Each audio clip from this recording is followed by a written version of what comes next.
Good day, Priority Mates! This is PrioriTeam and we are back again for the episode 4 of our PrioriTeam Knowledge Field series. Still joining you for today, I am Andresson and I will still be your host alongside my PrioriTeam member, Khyle. Hi there, Khyle. How are you? Hi Andre, I am more than good. It was actually great to be back for another episode that will surely raise awareness among our fellow PWDs. I would also like to greet our Priority teammates for tuning in on today's episode. Sit back as we discuss the 10 frequently asked questions about the DSWD Comprehensive Program for PWDs as well as other programs and services of the DSWD geared towards the betterment of the PWD community. Correct, Khyle. Many of our fellow PWDs might not even know that there is a comprehensive program by DSWD aimed towards them. So first, let's start by defining this program. The DSWD Comprehensive Program for Persons with Disabilities is a social protection program that provides assistance to eligible individuals with disabilities. The program aims to help beneficiaries meet their basic needs as well as access education, employment, and other opportunities. That's right. So now that we know the DSWD Comprehensive Program, let's head on to the second frequently asked question, which is, what are the eligibility requirements for the DSWD Comprehensive Program for persons with disabilities?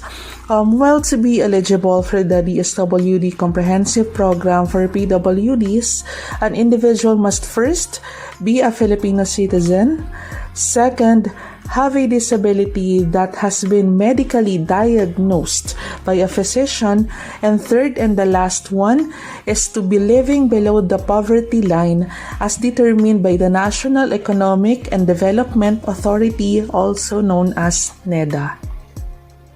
Nice! Priority mates, take note of the eligibility requirements, and if you think you are eligible, you may apply for the DSWD Comprehensive Program. Okay, so for the third frequently asked question, how can I apply for the DSWD Comprehensive Program for PWDs? Individuals who meet the eligibility requirements for the program may submit an application to the nearest DSWD office. The application must be accompanied by a medical certificate confirming the applicant's disability as well as proof of income. After submitting the requirements, let us now know the benefits. So for the fourth question, what are the benefits of the DSWD Comprehensive Program for persons with disabilities? Well, there are actually many benefits such as first, discounts on purchases and services, second, assistance with educational expenses, third, special discounts on necessities, and fourth, transportation subsidies, and many more. Right. So fifth frequently asked question is, how long does the DSWD Comprehensive Program for persons with disabilities last? So the program is actually designed to provide a long-term assistance to beneficiaries. However, individuals may receive benefits for a maximum of 5 years. Again, 5 years. After this period, they will be required to reapply for the program. Alright, Priority mates, we hope that you are taking notes of the answers to these frequently asked questions regarding the DSWD Comprehensive Program for persons with disabilities. We are already halfway through in answering the frequently asked questions. So now, let's move on to the different questions aside from the DSWD program. So for the sixth one, what is the difference between a disability and an impairment? Well, an impairment is a condition that limits a person's ability to perform an activity in the way that is typical for a human being. A disability, on the other hand, is a label that the society gives to someone who has an impairment. In other words, disability pertains to a person who has a physical or mental impairment that substantially limits one or more major life activity. Correct, Khyle.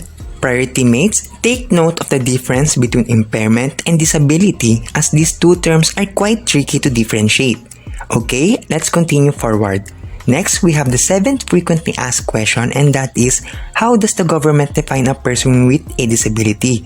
The government defines a person with a disability as someone who, for whatever reason, physical, mental, or sensory, cannot or does not do an activity in the way that is typical for a human being of either sex between the ages of 10 and 59. Next, we have the 8th frequently asked question, which is, how many people in the Philippines have a disability? According to the National Statistics Office, as of 2022, there are a total of 1.44 million people in the Philippines with a disability.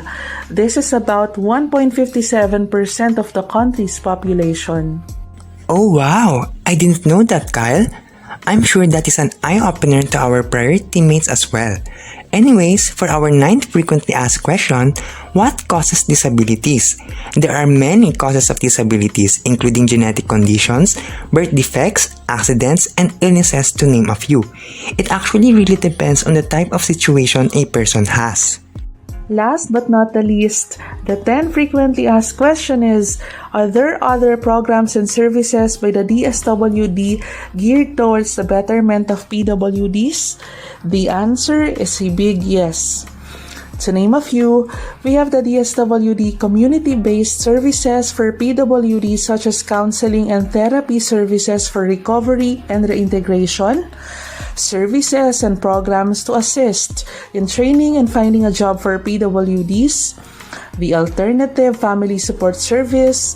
We also have the TAWAG, or also called the Tuloy Aral Walang Sagabal for children with disabilities, and many more.